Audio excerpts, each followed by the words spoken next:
Hare Krishna. Nama Om Vishnu Padaya Krishna Prasthaya Bhutale Srimati Bhaktivedanta Swami Namane Namaste Saraswati Devi Gauravani Pachani Nirvishesha Snivari Pastajana Desa. So, we'll be continuing at this time. Yesterday, of course, I spoke in the morning and spoke in the evening, and we had a little adjustment this morning, so we arranged that I could speak here at this time. So I want to thank you all for coming, and I wanted to try, at least, I was actually waiting to speak about that one person. I was going to do it this morning, so here we are this morning. But I wanted to try to remember some of the pastimes of Srila Prabhupada, particularly why he was here in Chaupati and, of course, Juhu. So, as I mentioned, I first came here to Mumbai, at that time Bombay, 50 years ago. It'll be... Hare Krishna. Hare Krishna. Hare Krishna. Srila Prabhupada ki jai. Hare Krishna. So as I was saying, 50 years ago, this December will be 50 years the first time I came to this area with Srila Prabhupada. And of course we were staying, there was no facility for Srila Prabhupada to stay at that time, no temples. Juhu property was not secured, so the flat where Srila Prabhupada stayed the following year, that was not there. So he came here, as I was saying, and stayed at Mr. Mahadevia's place. Mr. Mahadevia and his wife, and they had 2 children. I was mentioning how I had gone there a few years ago. I went there to visit the Mahadevia family, maybe 5 years ago. More than that, 10 years ago. When I was with Prabhupada at Mahadevia's house, the son, again, he was like 12 years old. The daughter was maybe 17, 18, I really don't know. So when I went to visit them, the son answered the door. As I was saying, he immediately recognized me. I didn't recognize him, but he recognized me. And then he brought his mother, Mr. Mahadevia. He had passed away. But the mother came, and of course, just seeing me, she started to cry. Not because of me, but she was remembering those days with Srila Prabhupada staying there. They were all so happy to have Prabhupada staying in that place. And of course she was arranging for the cooking, the mother of the house, everything very organized. And by that time I had been in India for 2 months, 3 months. Prabhupada finally, after going to Vrindavan, he went to Hyderabad, he did a program there, 1 week, Pandal program. Then he went to Ahmedabad, he did a program there, and then finally he went to Mumbai. So we were there for some days. And each morning, every morning, Prabhupada would go on his morning walk. So Mr. Mahadevia, he let Shyama Sundar drive the car. Now this is 1972. Those of you who are old enough, you know the landscape on the roads have changed very, very much. I've heard some years ago there are 30 times more vehicles now than there were 50 years before. And the roads haven't changed very much. They're putting some metros in, but the same roads were there. Anyway, Shyama Sundar would, every American boy, you're 16 years old, you get your license. That USA, that's automatic. And the government wants you to learn how to drive because you're going to buy a car, you're going to buy gasoline, you're going to get your car insurance. Money, money, money, money. This is the American way. And it's been adopted here very nicely. Work very hard so you have a pretty shiny car. In those days, there were 2 cars, maybe a little bit more than another little car, but there was your ambassador and the Fiat. The taxis, they were the Fiats. And the ambassadors, they were the nice Indian car. And it came in maybe 3 colors. You could get a cream-colored one. I think there was a black one. Anyway, so all these cars were on the road. They were all basically the same. So we would go on the morning walk. I remember one walk. Prabhupada would walk along the sea, that pedestrian walkway there, right next to the sea. Every morning. One morning, as we're walking along, we saw there was a man you see so many times. Still, you'll see someone just sleeping. The other day, I saw someone sleeping in the hallway between the stairs and the stairs. He was sleeping. So this man apparently was sleeping just on the side there. And we're walking along, and as we walked by, Prabhupada said, "He's dead." Who could tell the difference? He's sleeping or he's dead? Prabhupada said, "He's dead." And we just kept walking along. So these things were there. And coming to India for me was such an experience. Going to Vrindavan and for the first time seeing, for us, you only saw animals in a zoo. But now I'm seeing camels, dogs, hogs, camels and asses everywhere. And vultures. No more vultures. They've all, in Vrindavan, they've all been killed off by eating corpses with chemicals from what they ate. They're no longer there in Vrindavan. Hogs, I don't see any hogs, but all these things were there. So it was very exciting for me to come to India and see life and death. Same thing in America. You never saw death in America. As soon as someone died, car accident, whatever it may be, immediately some vehicle comes, sweep them up, throw them in the back. It doesn't exist. Death does not exist. They like to hide it. But here in India, you could see it all the time. So vultures eating corpses of the cow dead on the side of the road. It was natural. It didn't draw a crowd or anything. It was just life and death going on. We accept it. Huh? So Prabhupada, that morning, we walk back, and we get back to the ambassador, Mr. Mahadevi's ambassador. And we get inside the car.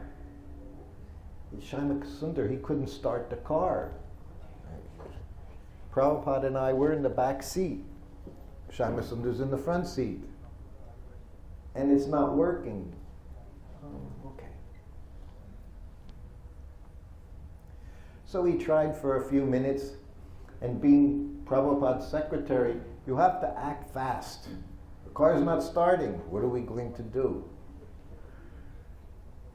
So Shyama Sundar said, "Prabhupada, this car's not starting." He said, "I'll go make an arrangement." And he left the car, I guess to get another vehicle to rent. No Uber or anything, I don't know. I guess he would rent a taxi, whatever he was going to do. And I'm sitting in the back seat with Srila Prabhupada. All of a sudden, these 2 young men, they open up the car doors in the front. And they get inside the car. I'm sitting in the back with Prabhupada. These strangers got in our car. And then they start talking, of course, in Hindi, which I didn't understand. And Prabhupada starts laughing. He said, "We're in the wrong car." They all looked exactly the same. We couldn't tell any difference. Shyama Sundar was trying to make the car turn with the key, but the key didn't work. The car worked. They turned, started it right up. So Prabhupada's talking. He said, "We're in the wrong car." He said, "Just see." He said, "If we did this in your country," he said, "they'd be pulling us out of the back seat of the car and beating us." He said, "These men are going to take us to the house." He said, "That's the difference. He said Vedic culture was still there. You know, some bits of Vedic culture were there, and they were very nice. So they drove us to Mr. Nair's house, Mr. Mahadevya's house. That was a mistake. They drove us to Mr. He must be on my mind. They drove us to Kartikeya's house, and Prabhupada said, "Come on up. We're having breakfast now. Come for prasadam." They said, "Oh, we have to go to the office." Huh? 50 years ago, they had to go to the office. Now everyone has to go to their office. Huh? And they said, no, thank you, Swamiji. We have to go to work. Prabhupada, thank you. So that was one of my first experiences here in these ambassador car. Then we're on another morning walk, and I'm feeling tired. Yes, in India I always felt tired. I never felt like anything was giving me energy when I was eating. But I felt especially tired, and we're on the morning walk. Of course, morning walk comes at sunrise. The sun's coming up, Prabhupada's on his walk. So the sun comes up, we're walking back, second half of the walk. Shama Sundar looks at me. Srutakrti. He said, "Your eyes are yellow," just like you boys there. My eyes look like that. He said, "Boy, do you have jaundice?" I had jaundice. My eyes were yellow. So I had heard, the only thing I knew about jaundice was Prabhupada's analogy, right? When you have jaundice, what do? Sugar candy, sugar cane juice. But it's not going to taste sweet because you have jaundice, you're jaundiced. But gradually take sugar cane, and then you start to taste that sweetness again as you become pure. So, of course, Prabhupada used that analogy for us about Krishna consciousness. Gradually, you keep taking the medicine, and then you'll taste the sweetness. But for me, the first thing I thought was, I'm going to get to drink sugarcane juice all the time because I have jaundice. So that was like the positive side of having jaundice. But I'm still on the morning walk. So then we get back to the home, Mahadevya's house. Tamal Krishna's there. Of course, Shyamasundar, Pradyumna, and myself, we all stayed there. And then they tell, Srutakrti has jaundice. So now I'm helping prepare Prabhupada's lunch. I'm giving him massage. I've been doing this every day, even with jaundice. Tamal Krishna says to me, "You can't serve Prabhupada now. You have jaundice." He said, "Highly contagious disease." He said, "You can't cook for him, you can't bring him his plates, you can't massage him. Prabhupada, he can't get jaundice." What do? I go to my father. Go to Prabhupada. Come in his room. Srila Prabhupada. I said, I have jaundice. Tamal Krishna Maharaj says I shouldn't prepare your food, I shouldn't miss it. He says, "Do you have the energy? Do you have the strength to do it?" I said, "Yes, Prabhupada." I said, "I still can do everything." He said, "Then you do it. You do your service." He said, "Don't worry about it." Then he looked at me. He said, "You have jaundice?" "Yes, Prabhupada." He said, "What are the symptoms?" I said, "Well, your eyes turn yellow." I said, "You have no energy. Your urine turns brown." He looked at me.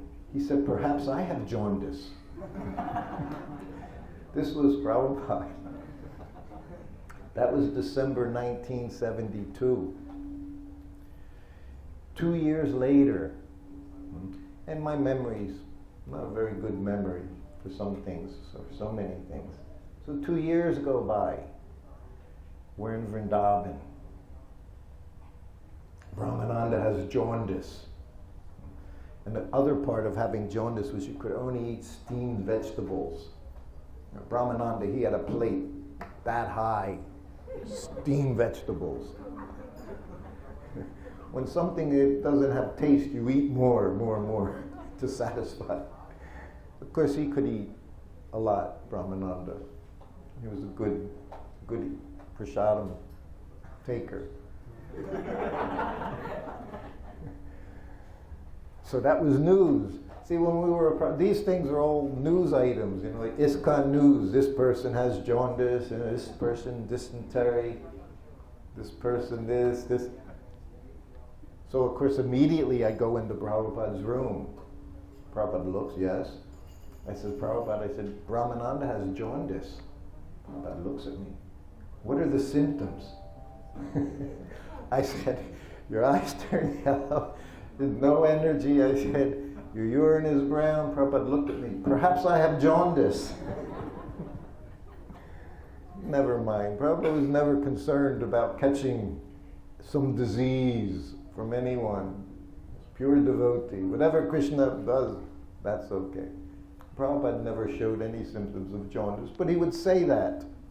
That was his sense of humor. Perhaps I have jaundice. So I continued my services.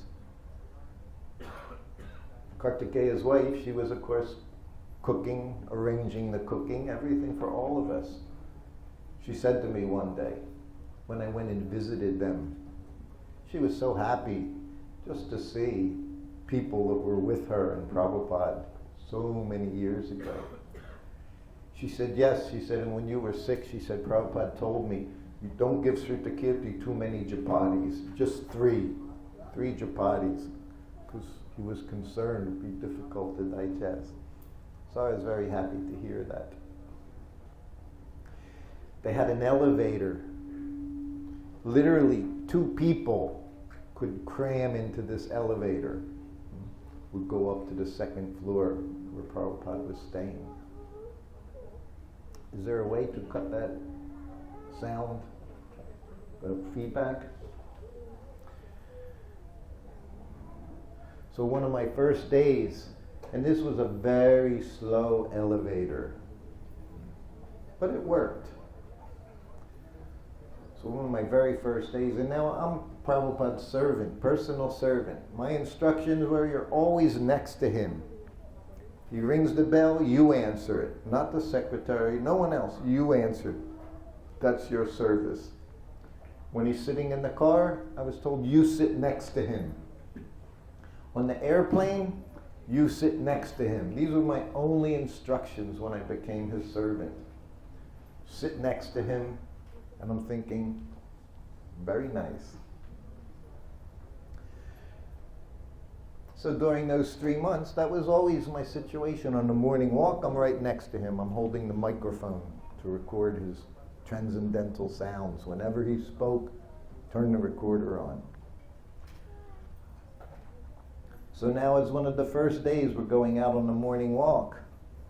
So Srila Prabhupada's there, Tamal Krishna Maharaj, GBC, sannyasi, disciple 1967, he's there, and I'm there, going on the morning walk. So Prabhupada gets into the elevator. So I'm his servant. I'm thinking, I'm going to get in the elevator with him. Tamal Krishna looked at me, pushed me out of the way, got in the elevator with Prabhupada. And the door closed. So I go down the stairs, 2 flights of stairs. The elevator door opens, and I'm standing there to help Srila Prabhupada out of the elevator. Tamal looks at Prabhupada, he said, Prabhupada, Srutakrti is already here. Prabhupada said, yes, Kirti means expert. That big smile, big smile.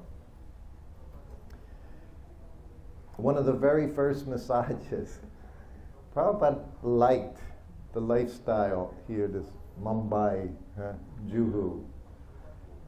In Kartikeya's house, I would give a massage in this one room, and it was right by the window outside, and the windows are open. All day the windows are open, and just before the sun would go down, close the windows. Otherwise, mosquitoes would come in. As soon as dark outside, light inside, they go to the light. In that flat here in Juhu, Prabhupada would tell me, evening before evening, close the windows. Well, sometimes I would forget. So one afternoon, I'm sitting there, and Palika comes into the room, starts closing the windows. I said, what are you doing? I said, that's my service. She said, yeah, but Prabhupada said you forget. I should do it. I said, oh my God. He didn't chastise me. He just figured I'll tell somebody that has some memory.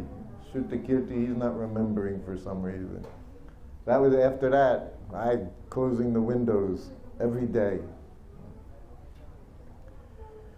So during his massage before lunch, one day, and I'm massaging Prabhupada, and I start massaging his legs up and down. Now I've been with him for 3 months, but I'm massaging his leg. And Prabhupada looks. He said, you see this scar? Remember the scar? Talked about the scar on his head, right? Now he says, you see, he has a scar on his leg. It was large, but not a bad scar, light scar, but scarring on his leg. He said, when I was young boy, he said, I was in front of the house. I was playing with matches. He said, and somehow, he said, I set my clothes on fire. He said, that went right up. He said, out of nowhere, and he said that, out of nowhere, he said, a man appeared and he put out the flames. He said, then he just left. Didn't say anything, didn't do. And that's just how Prabhupada said, he appeared, he put out the flames, and he disappeared, just like that. He said, that scar is from that time.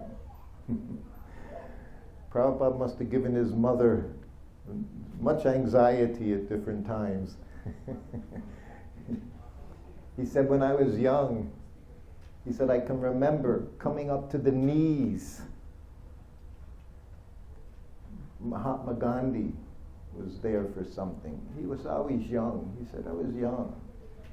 And he drew such a big crowd. This big crowd. He said, when I saw that, I thought, someday I want to have that big crowd. Imagine Prabhupada was saying, he wanted that. So he said, there it was, everything came, everything Prabhupada wanted came.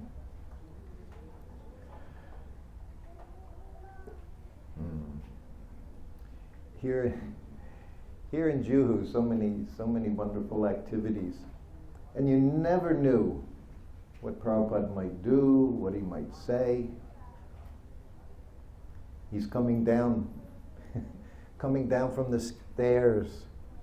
Ooh, the hallway, the stairway, from his flat, and he sees some empty Limca bottles.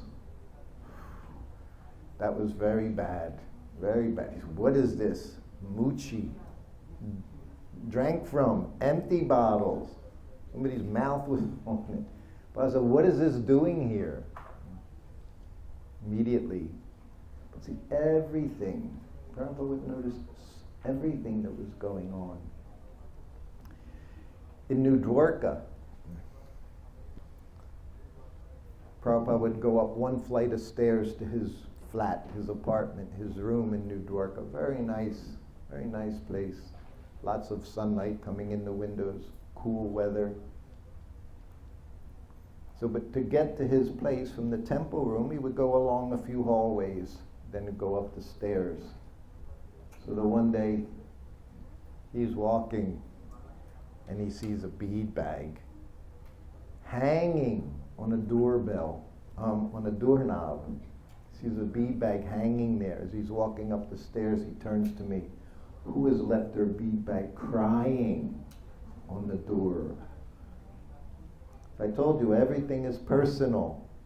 And Prabhupada gave everything personality. Whose bead bag's crying? I won't say this morning I saw all 20 bead bags hanging on after Mangalarti time. No, your bead bag, you keep it with you. Otherwise, There's been a bead bag hanging outside one of the ladies' things for the last 3 days, crying there. That's when I see it, I think, 3 days on, it's still there, sitting there. Where's the devotee chanting all my beads? That's what he makes you think. The beads, the persons. Another time he was walking up the stairs. There was a plate of prasadam. That was bad. Sitting there on the counter. Whose prasadam is crying there? This is, we use that term, Krishna conscious. What does it mean? It's become such a term, there's actually not a lot of meaning to it. That conscious part. We're here to become Krishna conscious 24 hours a day. Seeing Krishna everywhere, meditating on Krishna, serving Krishna. Very first time I sat with Srila Prabhupada in his garden, this was 4 months before I became his personal servant.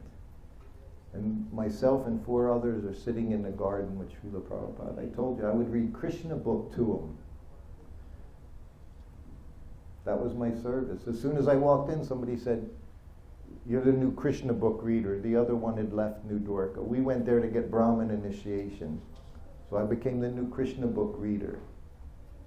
And I learned very quickly. It was there in my nature, but I just watched Prabhupada. I watched everyone. What people are wearing, what they're doing, everything. One of the things that I see things. So he wouldn't look at you and say, "Okay, now you can read Krishna book." He'd just go, that was it. You had to know what to do. If you're fortunate. In his home in Vrindavan, Vrindavan's his home, but in his home, the house where he stayed, his home. When I was his servant, Prabhupada would ring the bell. I'd offer obeisances, be in the morning, offer obeisances, sit up, he'd go, "Men, open the curtains." He'd just look at you. Turn on the fan. There was a language you had to develop with Prabhupada without speaking. And then he said to me, first-class servant knows what to do without being asked. That's a servant. Not you're being told every moment what to do. And this is why he wanted to keep his servants. You train someone up, any service. You spend months, years training someone, and all of a sudden gone. You start all over again. He had to do that many times with his servants. He said, first-class servant, he knows what to do. You don't even ask. He said, second-class servant, you tell him and he does it. That's second class. Third class, he said, you tell him what to do and he doesn't do it. Or he does it begrudgingly, Prabhupada said. I always say his English was so wonderful. Once myself and Brahmananda walked into Prabhupada's room. He had the jug, clay jug, always had that clay jug for the water, with the glass over the top. It's very healthy that way. Clay is good for it. Can alkaline it. Everyone knows alkaline water. You have to drink alkaline water, not acidic water. Bad. Anything acidic, bad for you. Give you cancer. So it's a natural way to alkaline water. Keeps it cool. But when we went in, I guess maybe it was so hot, so humid, there were beads of water on the outside. This, of course, keeps the water cool in the inside. How that cool. But there are beads of water on there. And Brahmananda said to Prabhupada, Brahmananda was an English teacher in the U.S. before becoming devotee. He was an English teacher. So he looked and said, Prabhupada, there's, Srutakrti gets something, there's water all around the jug. Prabhupada said, yes, it's percolating. We grew up, Brahmananda and myself, we grew up in the 50s, early 60s, At that time, there were many, many coffee commercials, drinking coffee. And coffee was brewed in a percolator. You know, you would pour the water in, the beans, the ground coffee beans were in the top part. So as it boiled, the water would go up the shaft, and you would see it in this little glass, clear glass thing, go back down. So this gizmo was called a percolator because that's what the water is doing, it's percolating. When Prabhupada said that, oh yes, it's percolating. You know, we both immediately started thinking of Maxwell House coffee commercials and about coffee. And we're thinking, you know, this is a percolator. And, you know, Brahmananda would go back to the room and he's looking in the dictionary. Because he's thinking, no, Prabhupada misused this word. Exactly described what Prabhupada said. Exactly. The process of the water leaching through whatever it's in. It's percolating. We just shook our heads. Prabhupada, he knows everything. Prabhupada knew everything. And he would do it to you just to make you understand something about him, just who he was. That was leading to something. Yes, in the garden in New Dwarka, in his garden. So he would sit there for like an hour. He would chant on his beads.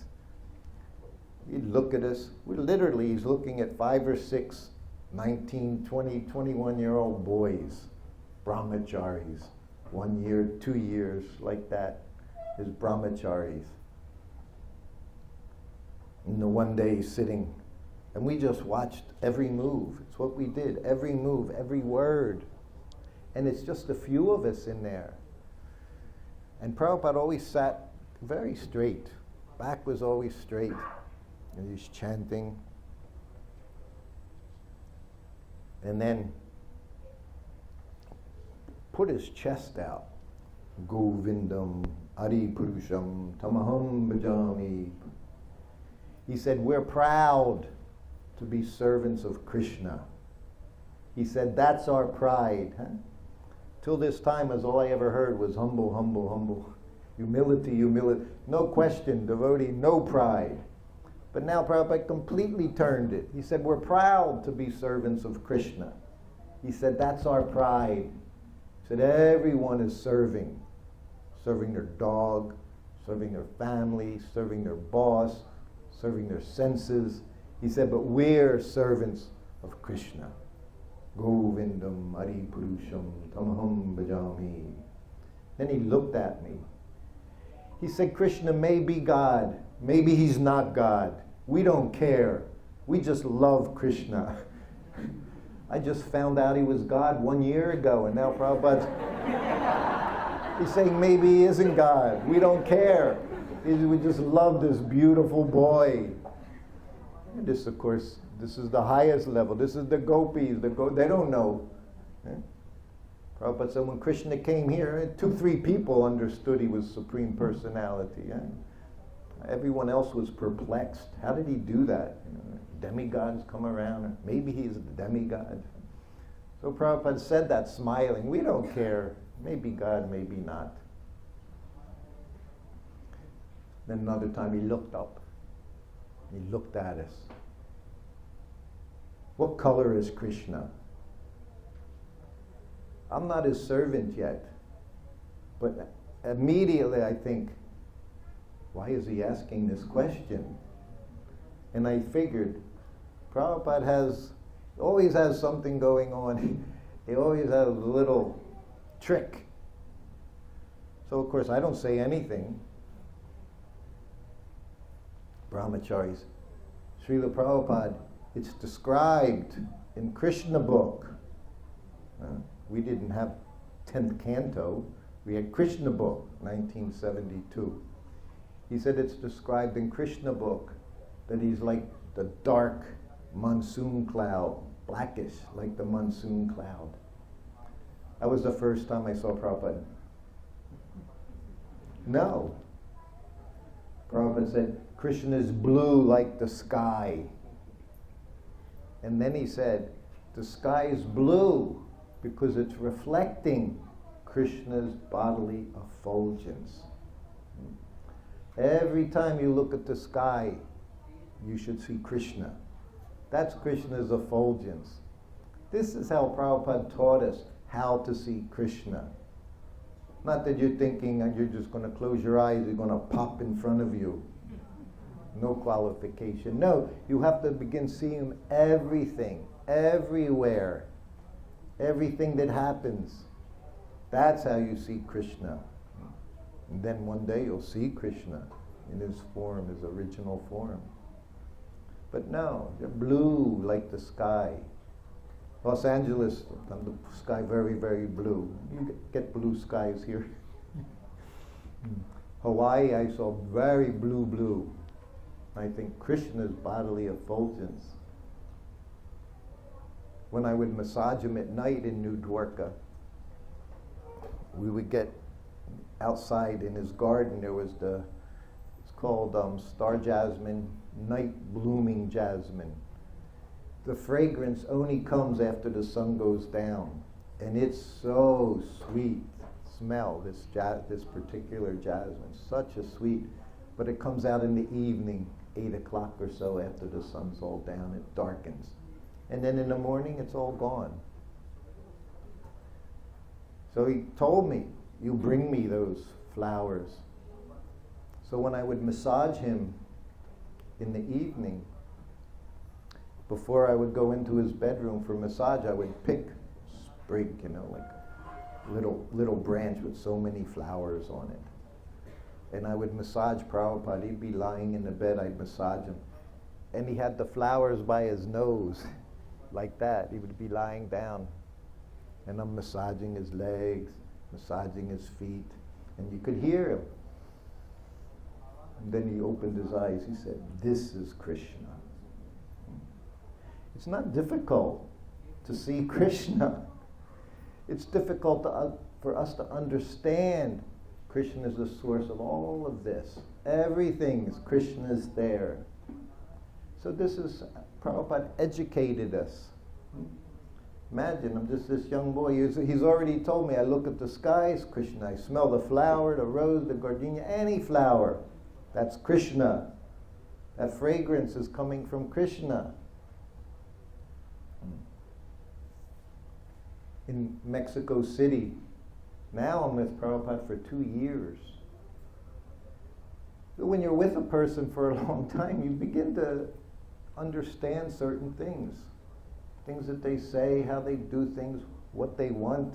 If you have a nice, healthy relationship, how to serve one another, what to do.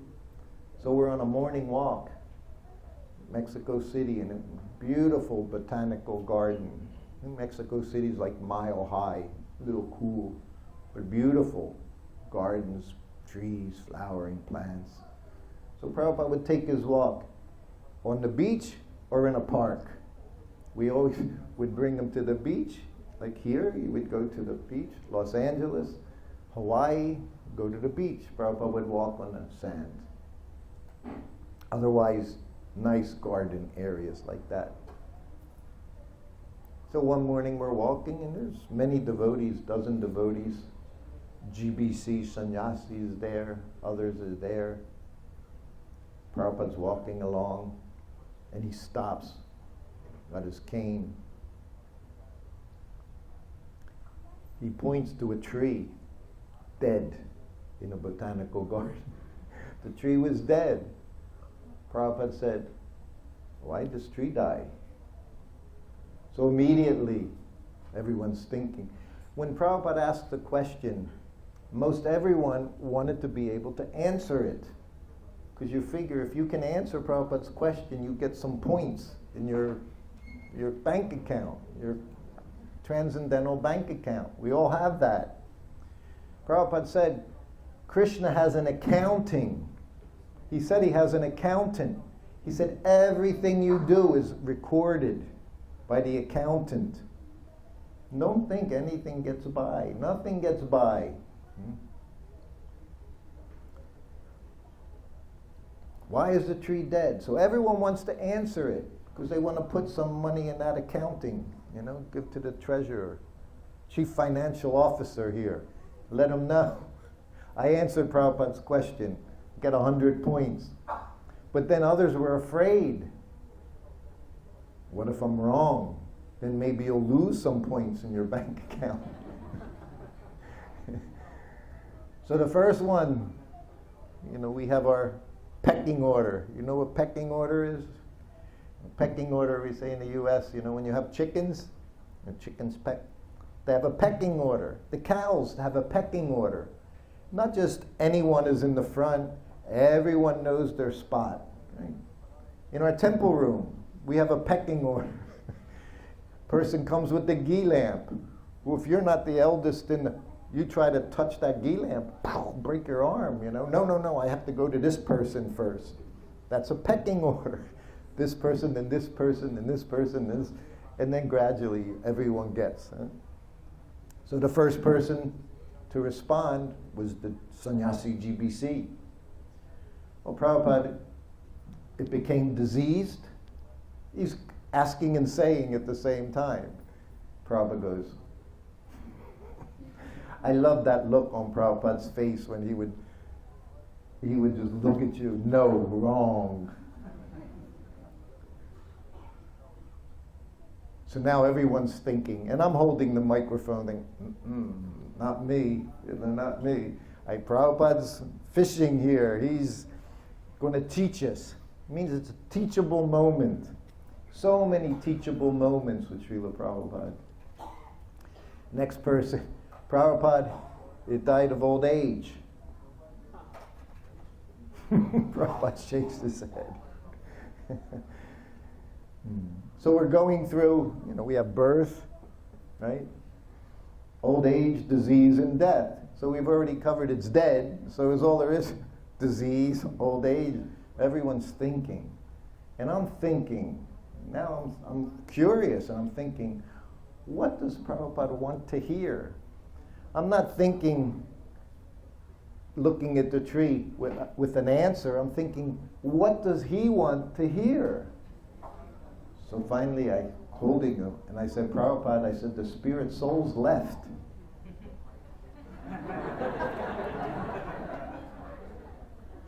This is why we have to associate with pure devotees, advanced devotees. You can understand what Krishna consciousness is.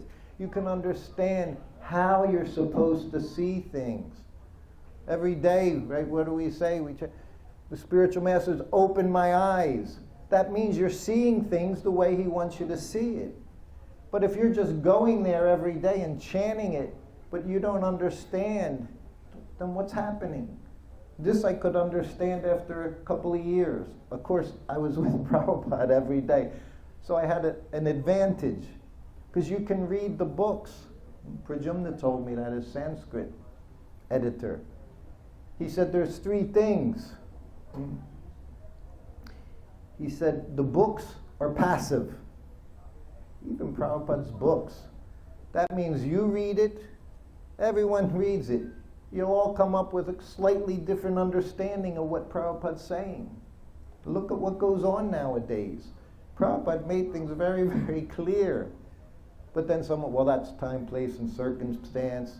That's your interpretation.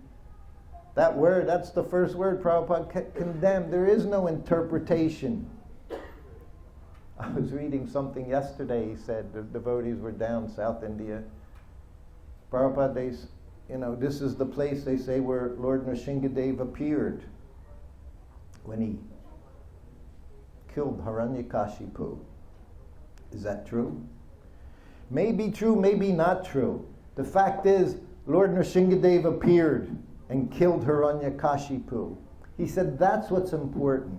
He said that's what we understand. Lord Nrsimhadev came and protected his devotee. He killed Hiranyakashipu. Maybe he appeared here, maybe he appeared there. The fact is, he's Lord Nrsimhadev. He's appearing everywhere. He said, Lord Nrsimhadev is everywhere. He said, why be? So many things are like that. He said, the gopis' clothes were hung there in Vrindavan. You'll hear so many things, the Krishna Balaram tree. Prabhupada's thing was, these things aren't important. What's important is that you're Krishna conscious, all the time conscious of Krishna. Whether this way, this place, that place.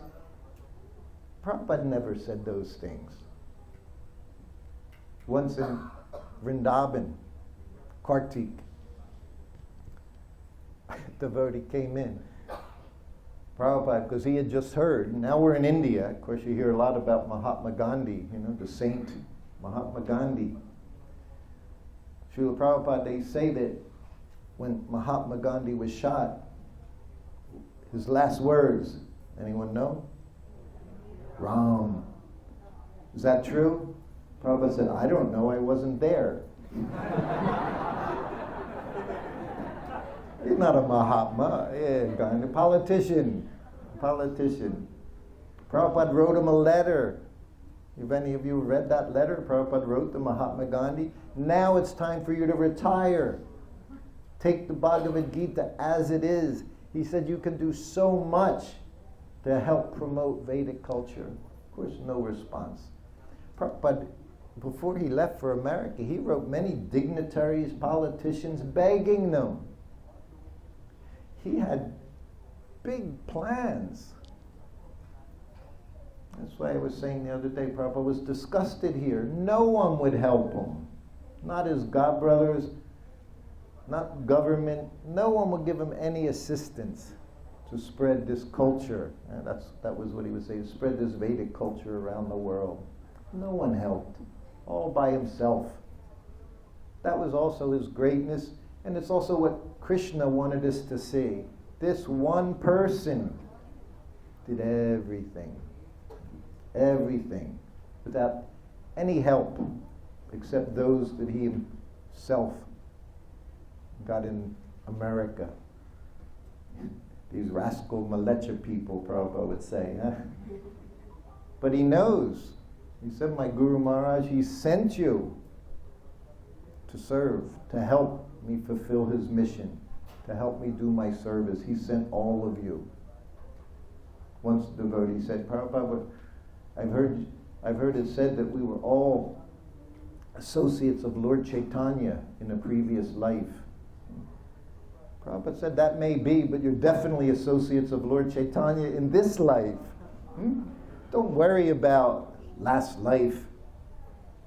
And people say, I was this in last life. And everybody was something very big in their last life, If you weren't some sadhu in the Himalayas, some yogi or something, Westerners, they like to say they were like, Joan of Arc in their last life, or all these big. No one was just, some servant in a kitchen somewhere, no. Astrologers will always tell you, oh, you were very special, very special person in your last life.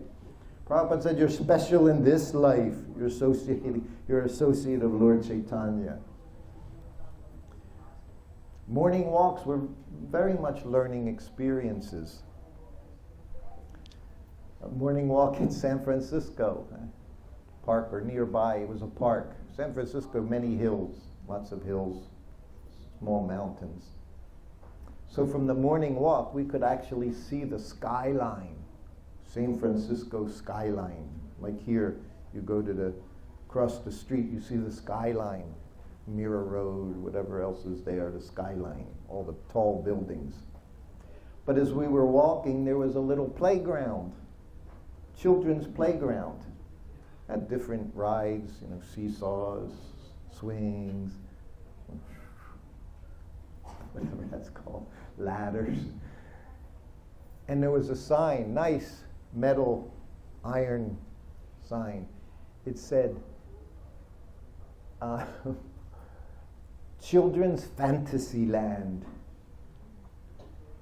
And Prabhupada's walking. Always sees things properly. He's walking and he stops. He goes, with his cane, that was his marker, his pointer. Children's Fantasy Land. And then he pointed over to the skyline. He said, Adult Fantasy Land. It's all fantasy. He's telling us, We invested so much into this. Again, this is permanent fantasy land. And pretty soon, none of you will be here. I never imagined when I was here, 21 years old, I never even imagined that I would be 70 years old one day. What to speak of thinking someday we're going to have to leave this body. We know that most wonderful thing, right? The most wonderful thing. I grew up Italian. My parents are Italian. All my grandparents were from Italy. So my mother was one of 11 children. That's a proper Italian Catholic family, because just like us, no contraception. You're going to have children. The Catholic Church, they used to be very strong with that stance. No abortion, no this. Things have watered down. My father was one of 11 children. So that means I had 22 aunts, 22 uncles, 44 of them. Every month I was going to a wedding or a funeral when I grew up. That's the only time you would see the whole clan, you know. And there wasn't a lot of difference. Only, as they say, one less living person at the funeral. Everybody did the same thing. They drank, they ate, you know, you mourned for a little bit, but then you had a party, you know.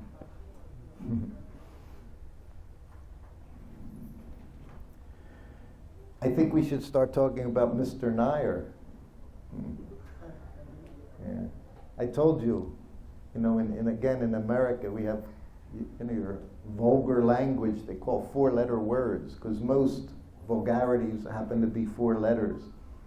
But Mr. Nair, that was Prabhupada's 4-letter word, even mentioning this rascal. So now I'm in New Zealand. This is just after leaving here. So now it's 2 months later, December, now we're February 1973.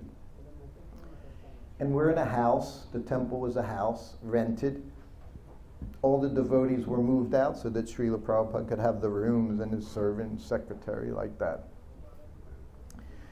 And it's noontime, and I'm massaging Srila Prabhupada. I massage his head. Everything always happened when I was behind him, it seems. Even he talked to me. He would talk to me when I'm behind him. And if I talked to him, I would usually do it when I was behind him. There's like a safety there. But I'm massaging his back.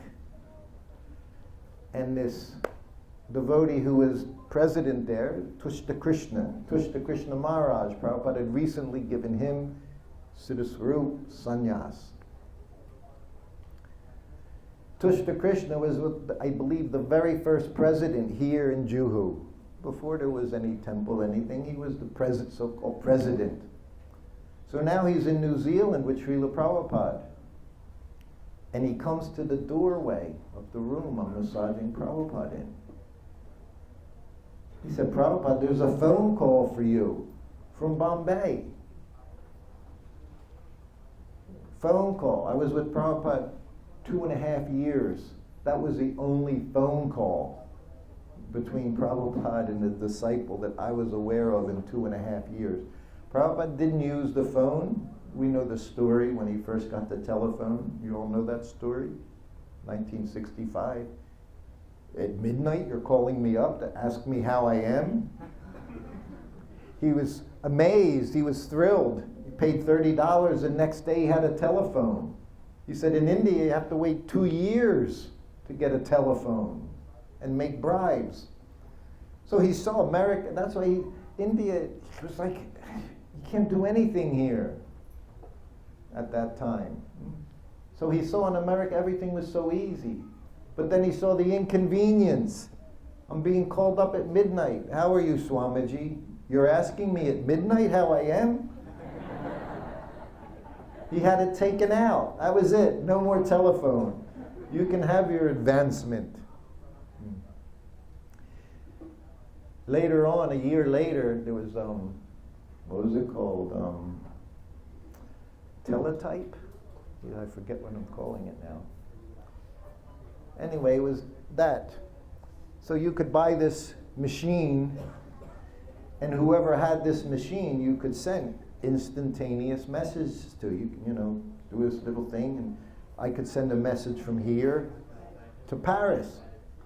Telex, thank you. Telex machine. So this was big improvement. If you could afford the machine, wherever there was a telex, then you could communicate very inexpensively rather than calling up a few hundred rupees a minute on the phone. You'll remember those days, STD, ISO, PCO. You'd go in there on the phone and you're watching the meter, the rupees, 150 rupees, and you're trying to talk for a few minutes. Prabhupada didn't use that phone. Karandar, remember Karandar? He could do anything. He said to Prabhupada in Los Angeles, Prabhupada, we can get a telex here. He said, in whatever temples have a telex, we can communicate. He said, very quickly. You don't have to send letters. Prabhupada said, it would be used simply for gossip. This was 1973. Prabhupada understood all this nonsense. You go on all this social media. You can find Krishna consciousness in there sometimes, but you're going to find so much more gossip. Not just the materialists, amongst the devotees. That's what Prabhupada was saying. They're just going to gossip. He said, no, we don't need telex. It happened a few times. Prabhupada said, no telex. So anyway, the phone call came. Prabhupada tells me, go answer the phone. He's sitting there, he's covered in oil. But for some reason, and I was surprised, because it's a phone call from Bombay. So I go answer the phone. The person on the other end of the phone is Bali Murdan. Bali Murdan was the person that opened up Australia and New Zealand. Now he's in Mumbai. I always say there's always connections. Everything's connecting in so many wonderful ways. So the person on the other end of the phone is Bali Murdan. He's calling Prabhupada because Giriraj Das Brahmachari was walking chanting, and he sees a newspaper. A.B. Nair, I think it was A.B. Nair, could be whatever. A.B. Nair has died. Giriraj grabs the newspaper, he's looking for the article. Imagine, and it's in the newspaper. He was an important person. He saw it, so it means this is a big headline here. Mr. Nair died. So as old Bali Murdan said to me on the phone, he says, tell Prabhupada, Mr. Nair has died. So I said I was young, 21 years old. I've been now a devotee for almost 2 years. And I understand somewhat about Vaishnavas and their compassion and their mercy and wanting to save the whole world. So I walked from the phone where the office was. I'm in the doorway. Prabhupada's eyes were just, the whole time he was just looking at the door, waiting to see what happened now. Because up to this point, it had been disaster. His disciples, they didn't know how to deal with this Indian mentality, the shrewdness, the cunning, the cheating. It's going on everywhere. But Indians, here in India, they have a special way. And for us being Westerners, we're already, like half of our energy is gone just living in India. Prabhupada's looking, so I came to the doorway. Prabhupada, Mr. Nair died. Prabhupada's sitting there. Thank you, Krishna. And I'm thinking, man died, Prabhupada's in ecstasy. How is that? I'd only been his servant for a few months. I had no understanding what was going on. I was a servant. I wasn't his secretary. I wasn't aware all these letters going back and forth, telegrams, how this man's trying to cheat Prabhupada, trying to take the land back, trying to remove Radharasa Bahari, who are in this little metal roof, corrugated metal roof. They're sitting there all day and night in this thing that was no bigger than a garage. Prabhupada, thank you, Krishna. So then I came, I sat down beside him, I continued massaging his back. And Prabhupada knew, he knew me. And then he started talking as I'm massaging him. He said, it's such a demon. He said he tried to remove Radharasa Bahari from this piece of land. He tried to take this land back. First thing Prabhupada did when he purchased the land was put the deities there. So you know that. That's what you do. No one can, once Krishna's there, no one wants to, they have that, see, that's Vedic culture. You understand, I don't want to be involved in this. No. In Vrindavan, you want to build your house. There's a tree in the middle of the property. That tree stays there. You don't cut down a tree. Here, you saw in your Juhu, the palm, coconut palm, right in the middle of the road. Prabhupada, it's in the middle of the road. That's okay. It stays. Not even just Vrindavan, everywhere. Prabhupada didn't allow the cutting of a tree. He went to Dallas, in the courtyard of the temple. There was this, it was like 20 feet high, just a trunk with a few little scraggly branches, because there's no sunlight practically, no room to grow, nothing. They took the tree down.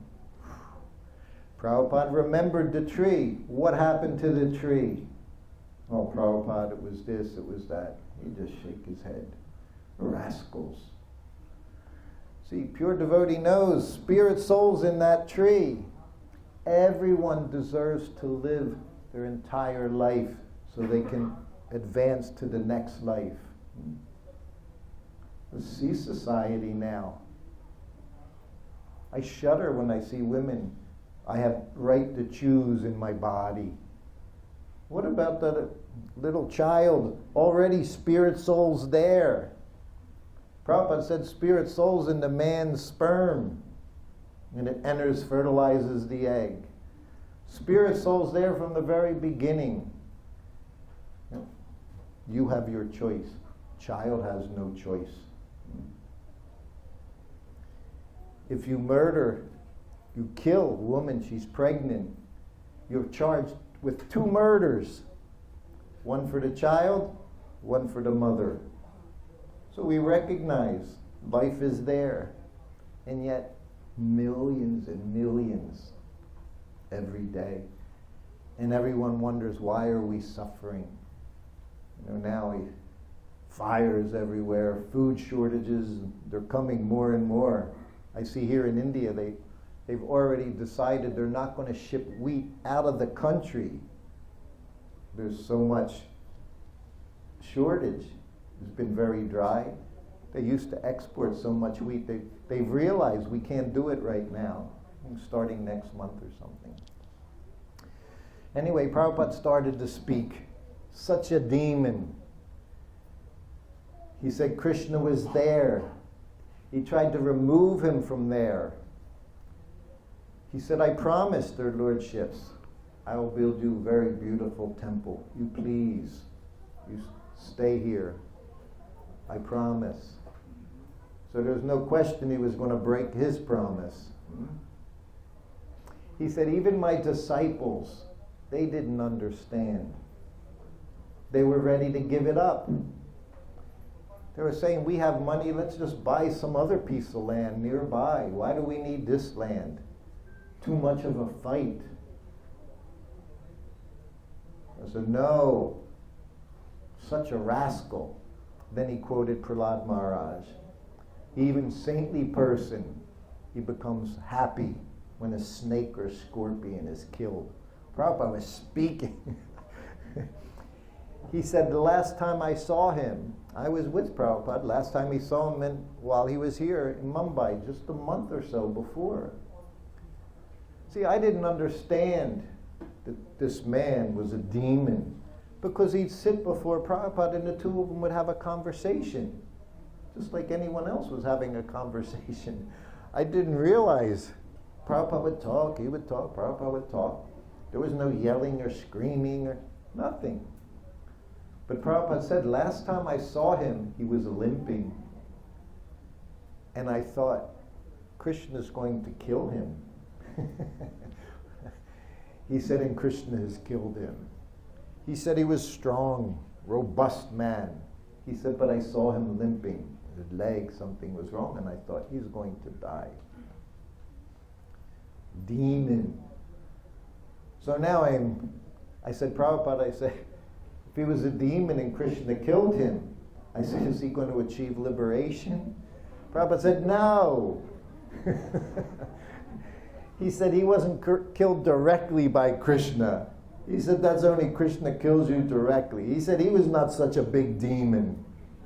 Krishna had to kill him directly, but he was a demon, Mr. Nair. I say Prabhupada worked harder, I'm saying that, for this temple. You people are very blessed. He put more energy into seeing that everything happened here than he did anywhere. Vrindavan, first temple built in India of ISKCON, and of course many, many problems.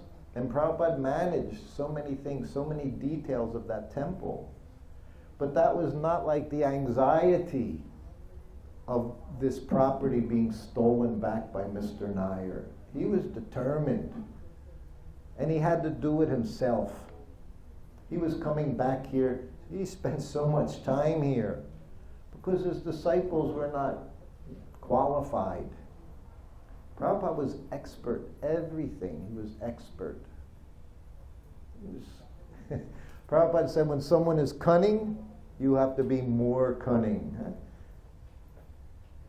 On a morning walk in Australia, Prabhupada's walking disciples.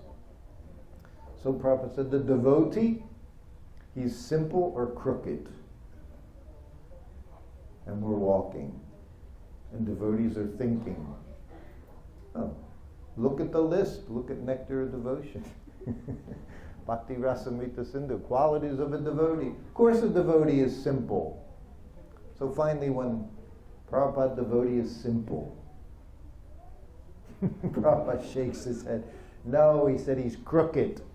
He said, just like me. All of you, look, you're all here. You just come chant Hare Krishna. Huh? That's our message. Just chant Hare Krishna. That's all. Then all of a sudden you're following 4 regulative principles, chanting 16 rounds. You got to be up for Mangal Arti. We don't start out saying that. Prabhupada didn't start out with that. He started out prasadam, stuffing our brains with prasadam into temple in New York. Cooked himself. No wonder why they're all such amazing devotees, those group of devotees. They were eating right from Prabhupada's hands. He was serving them. He never asked anyone to do anything. He served everyone. Hayagriva was one of the first people. Hayagriva was an editor. He went into Prabhupada's room. Prabhupada has that little trunk with his books, first printing of his books from India, and he has all his manuscripts, everything ready, Bhagavad Gita. So he came in the room, and he's got some pages on his desk. This Hayagriva goes in the room, and Prabhupada's saying, I have this Bhagavad Gita manuscript, it's going to need editing. Hayagriva looks, he said, oh, Prabhupada, he said, I can edit. He said, that's what I do, proofreading, editing. Prabhupada said, very good. He asked Prabhupada. Prabhupada knew what the situation was. He didn't ask anyone. He had to be asked. Just see the devotee. Prabhupada never asked. So then he said, oh, okay. Then he opens his trunk, he pulls out a stack of papers this big. There you go, begin. But everything was like that with the first group. When they said, "Oh, Prabhupada, can I help you with lunch?" "Yes, come help." Until then, he was serving the devotees, cooking it and serving it. This is a devotee. Not, I'm Prabhupada, sannyasi, so many things. I should be served. No. That's what he said. We call everyone Prabhu. That means you're the master. But you're also calling me Prabhu. In this way, you can have proper relationship. But if I think I'm Prabhu, you're servant, that's not proper Vaishnava relationship. We're already at 12:30, huh? I have to leave in a few hours. Does anyone have any questions about anything? Prabhupada wrote a letter after that saying all of his followers, all of his disciples, he said, will go back home, back to Godhead. And he said, we will have an ISKCON in the spiritual world. And everyone will be there except Mr. Nair. You can't imagine what's going on with that spirit soul. I cannot even imagine. Prabhupada blessed him. Yes, everyone but Mr. Nair. He's not welcome. Everyone else, you're all welcome to be with Prabhupada. So that also means we have to work out our differences here. You know, if you're upset here in ISKCON, so many people will go away. This person's like this person's doing this person's doing that. See, we have to figure out somehow or other how to work for Srila Prabhupada, how to help spread his mission, his society in ISKCON, because we're going to be together again, eternally. Yes. Any questions? Yes.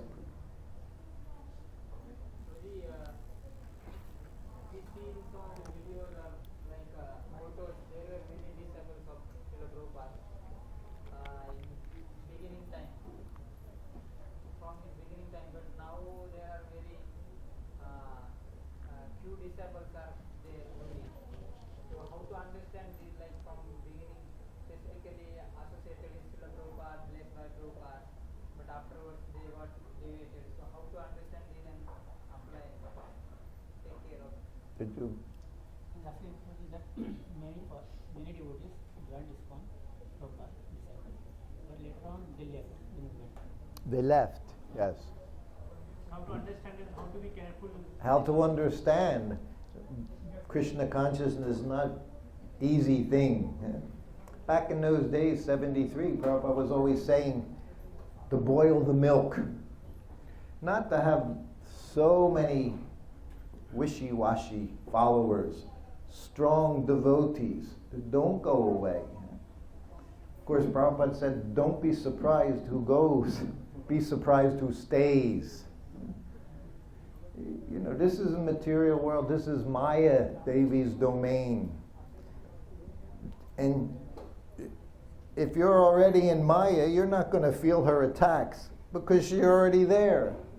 You start making progress in Krishna consciousness, you're going to be tempted in so many ways.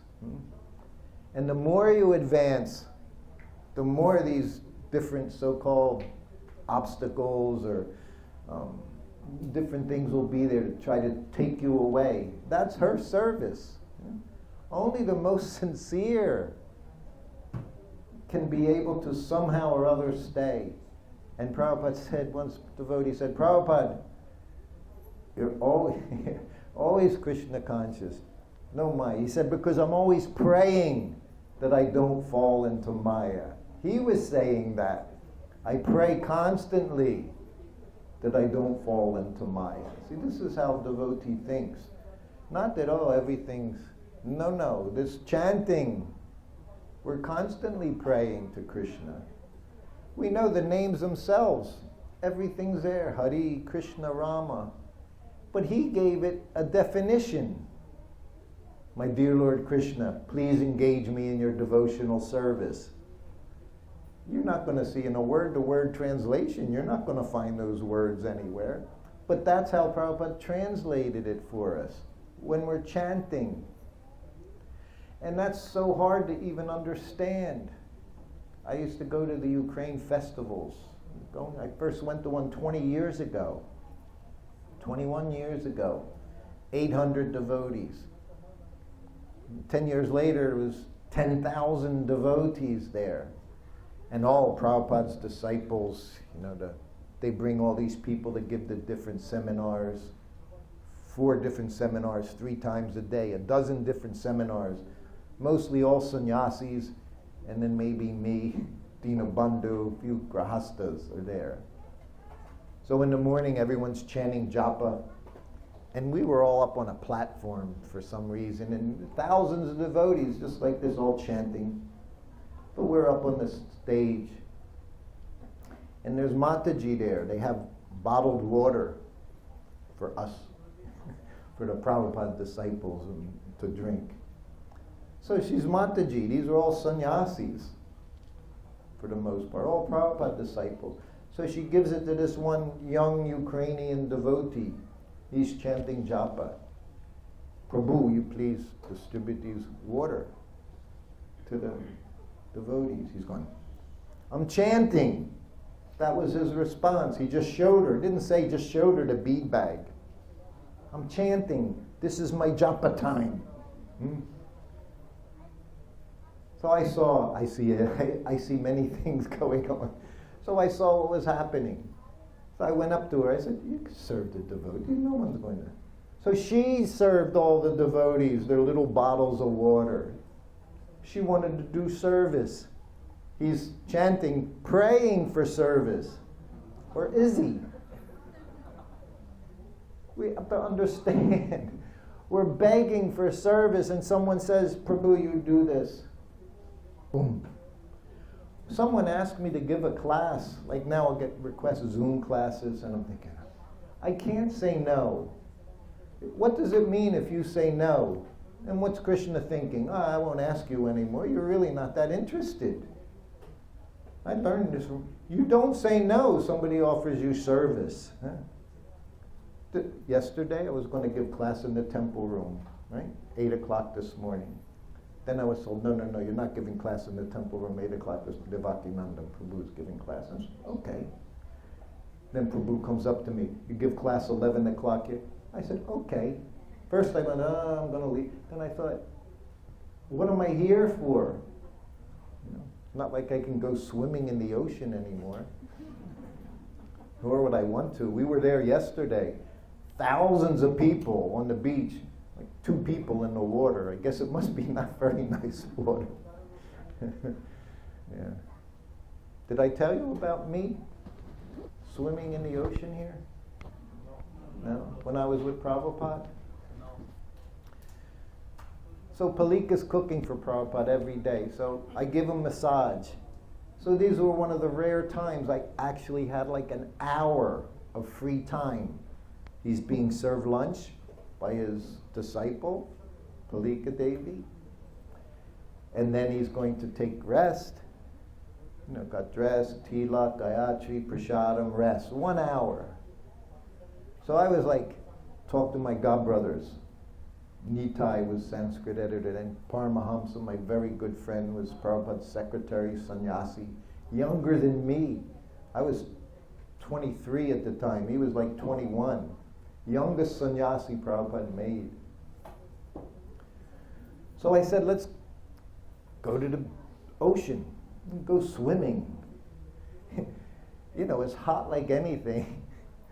But us Americans, we were attached. If you lived anywhere within a couple hours of the ocean, you'd go to the ocean all summer, go swimming. Nice water, nice ocean. Pretty clean. So we all agreed.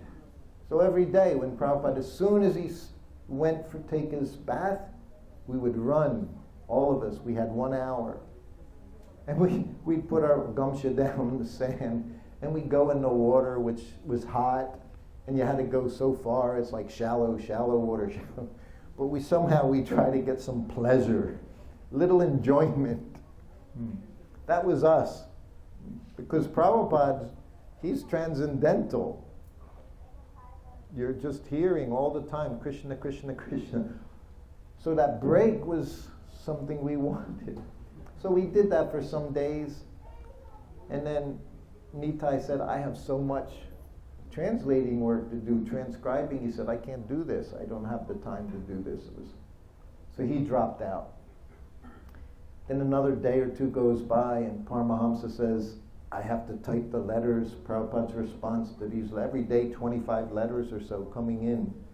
And sometimes if Prabhupada's traveling, it could be more, because they'll go from one place to the next place to the next place, following Prabhupada. Imagine waiting 2 months to get a response for a question you ask. You know, nowadays, you're on social media, somebody sends you a text. If you don't respond in 5 minutes, they want to know what's wrong with you. Why didn't you answer my text? We were waiting 2 months to get an answer from a spiritual master. You can't wait 5 minutes. Calling up, texting. We all go through it, right? We know what it's like. So he dropped out. See, me, I've always been very independent. I don't know how I managed to be Prabhupada, sir. I never stayed in a brahmachari ashram. Krishna saved me from that experience. Half a dozen. Then it was not 2 people to a room. You could have 10, 12 people all snoring at the same time. Because they eat so much. Anyway, I kept going. I was determined to have my 1 hour of freedom. That's what it was about. I'm thinking, I'm chained to Prabhupada. Instead of thinking how wonderful, I'm just with him all the time, I'm thinking, I need an hour for myself. So I kept going. And it really wasn't even fun, but it was just something to do. And to actually leave that room for an hour, my room. Anyway, I come back one day. Nitai, Paramahamsa, Prabhupada wants to see you, and he's really mad. You heard that, right? That was our mantra. Hare Krishna, and Prabhupada's mad. And I'm like, oh. He says he knows you're going to the beach by yourself. The one day, those 2 were there, Prabhupada rings his bell. Where's Srutakrti? No, Paramahamsa says, oh, he's at the beach, Prabhupada, swimming at the beach. Who's with them? I don't know this, but I noticed, oh, no one is going by himself. Oh. So Paramahamsa says, Prabhupada wants to talk to you. He's angry you're going to the beach every day by yourself. I thought, oh, Krishna. So I said, Prabhupada's room, it was a decent-sized room. You go in the front door, and just like he's sitting like on a cushion, asana like this, just on the floor. So you go in front of him, offer obeisances, but this time I went right beside him. That's a different position. It's very intimate. So because I went in and I offered obeisances, and I'm waiting already for Prabhupada, where were you? Ringing the bell for hours. Nothing. I don't hear anything. So then I sit up. I'm right here, right next to him. And he looks at me. He didn't call me. I ran into the room because he wanted to see me. Prabhupada, you wanted to see me? I'm being very cautious. You know, you don't give away, right, what's happening. See, this is a person with certain mentality, you know. I didn't just go in and say, I heard, and I'm very sorry. No, I told you, I never said I'm sorry to Prabhupada. So I sit beside him, I said, Prabhupada, you wanted to see me? He looks at me, no. And he's playing with me. Well, cat and mouse, right? He's playing. He's just playing. But I don't know what the game is yet. I don't know what he's... I said, you didn't ask to see me? No.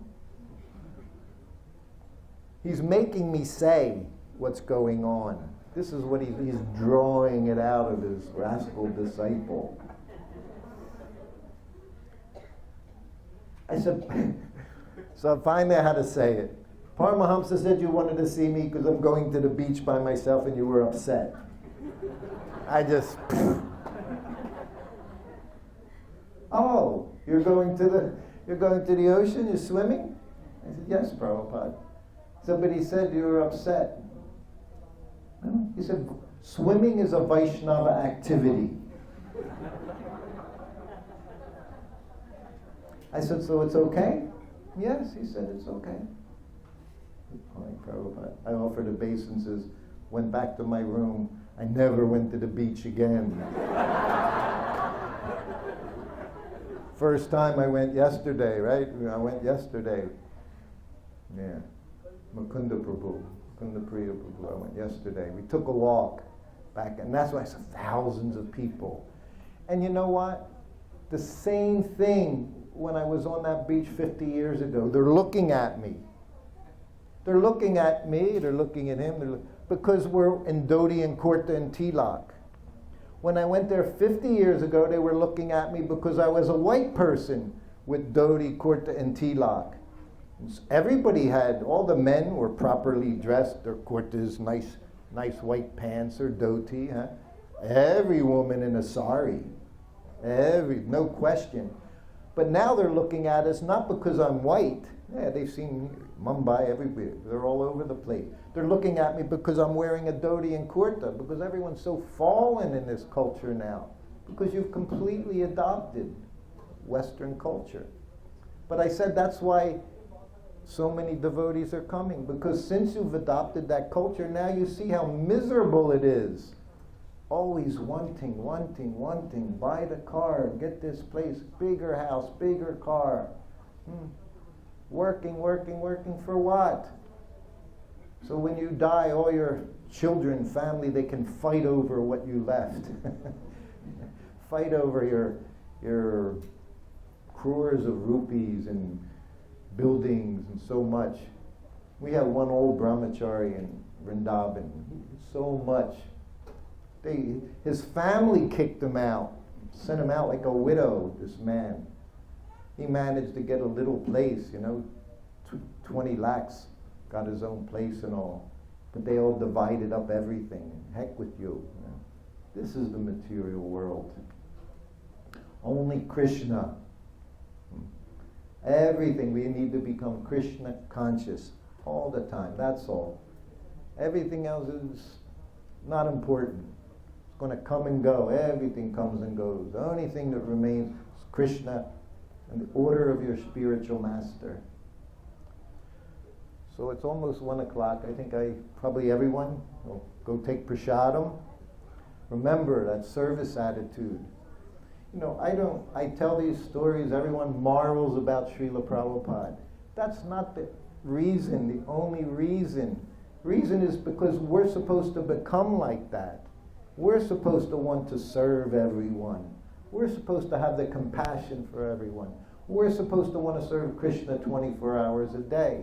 That's the reason. He's the example. And that's why we relish. So it's a gradual process. You take prasadam, you chant. Prabhupada said, chant with the tongue, you hear with the ears. Brahmachari said, how do I control my mind when I'm chanting? He said, there's no question of mind. You chant here, you hear here. He eliminated what was in between. I said it's the shortest japa retreat ever. So many retreats. Govardhan and japa retreat, phase 1, phase 2, phase 3. And people will come to me. They have so many rules in their head, their mind's filled with them. Instead of just peacefully trying to chant and hear, am I sitting the right way? Am I saying it the right way? Is it the right level of volume? No, chant and hear. Keep it simple. Prabhupada's method, keep it simple. brahmachari in Vrindavan. Vrindavan was my first experience. People going into Prabhupada's room whenever they wanted, asking questions. He gave himself in India. There was nothing else to give. Prabhupada says in the Krishna book, Sumeru mountain is so many miles. So he said, how is that? Prabhupada said, where is it, Prabhupada? Prabhupada said, it's in the sky. Just don't complicate trying to understand. Just chant, do your service, be happy. That was Prabhupada's, that's his gift to us. He said, very simple. He said, keep healthy. I read one. Keep healthy. He said, take prasadam, chant, take rest, go back to Godhead. Not complicated. But we make it complicated, huh? Because surrender is not such an easy thing, is it? Huh? That one devotee said to me, huh? My first morning walk, brahmachari, dying to ask Prabhupada a question, the whole walk, to have some relationship and interchange with Prabhupada. But he was just a young boy and afraid. It's Prabhupada. The end of the walk, Prabhupada gets into the car, and I'm holding the door, ready to shut it. Finally, the brahmachari realized, this is it. I might never see him again. I was allowed on the morning walk this morning. Who knows if I ever have this opportunity? Srila Prabhupada, how do I become Krishna conscious? Prabhupada's already sitting in the car. Prabhupada looked at him and said one word. And then he turned his head forward. Me as a servant, that meant he was finished. I shut the door, go to the other side, we drive away. How do I become Krishna conscious? Prabhupada answered him in one word. Because he was leaving. I mean, somebody asks you that, you're going to spend the next month telling them how to become Krishna conscious. And you know, some of you know, what's the one word? Desire, not chanting. Everyone's chanting. You're chanting if your desires aren't proper. You've got a lot of weeds growing up along your creeper. It's your desire. And we all desire, that's why you're here. But I also have so many other desires. When I come here, I have a desire that I can eat nicely without getting indigestion. So many spices used. This American body doesn't fare well. And there's many of them. And many other desires. I desire to be able to come here a lot easier than having to take a train for 14 hours or even a 3-hour drive from Vrindavan to Delhi, sit in the airport for 3 hours, go to the next. Whatever you do is just difficult. So many desires are there we have. Nice house, nice car, nice husband, nice wife, nice children. These are all extra. It's not desire to be Krishna conscious. It's a desire for your own pleasure, your own ease within life. So desire. So that's all. And we can do that sometime. We can put down our desires, Krishna, and then we'll have on the other side. We're totally dependent on Krishna. Prabhupada said, you do your service nicely, Krishna will provide everything you need. But his idea of what you need was bare minimum. Not that you take more.